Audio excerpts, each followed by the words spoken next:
Hello, I'm your visual art teacher, Miss Duncan. I'm glad to have you all in my class, and I hope you enjoy your lessons. In this class, we'll be learning about the elements of art and the principles of design. I like to do them in a particular order, so we're going to start with line. You've already completed your assignment on the Internet Scavenger Hunt, so you've got a basic understanding of each of the 7 elements. But I'd like to get into each of the elements a little bit further. The element of art, line. Line is probably the most fundamental of all the elements of art. It's the starting place for most artistic creation, whether one is starting a fine drawing or painting, or even just sketching ideas for a sculpture. Most design begins with line. So what is it? A math teacher would say that line consists of only one dimension, length. In the real world of creating art, a one-dimensional line would not be practical. A more usable definition might be that a line is the path of a point moving through space, and that it always has more length than thickness. Lines are not all the same, especially in art. Types of lines. Vertical lines, straight, up and down, and perpendicular to horizontal lines. Vertical lines usually show strength in an artwork. Horizontal lines go side to side. They usually depict more of a calm sense, like in a landscape. And diagonal lines are at an angle, and they're usually used to show confusion or distress. Zigzag lines are diagonal lines joined end to end. Curved lines are lines that bend in any amount of degree.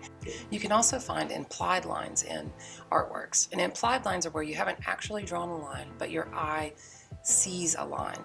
So it could be a direction that your eye is taken through an artwork.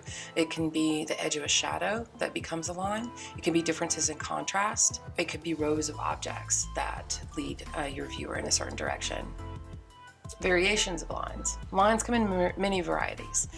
They can be long, short, anything in between, thick, thin, smooth, rough, continuous, implied, dotted, dashed. They can change direction, they can curve, and they can be a combination of any of those. Some way artists use lines are to outline, starting place for many drawings. They can also use lines, heavier lines, to suggest moods or emotion. Lines can appear calm, nervous, angry, etc. Lines placed close together appear darker, and those placed farther apart from each other appear lighter. So you can also use lines to create lightness or darkness. We usually use a method called hatching or cross-hatching to create value using lines in our work. Artists also use lines to create texture. If something looks rough or smooth, you would use lines that look either rough or smooth, or show the appearance of feeling rough or smooth. There are lots of types of line drawings.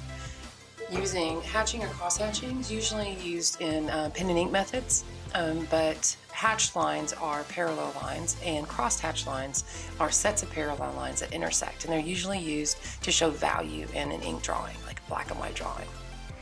There's also gesture drawings, which are quick sketches, usually to capture motion, a lot of times used as a preliminary drawing for a later work. Then there's contour line drawings. I love contour line drawings. You'll do a series of drawings called blind contour exercises. This trains your hand and your eye to work with each other.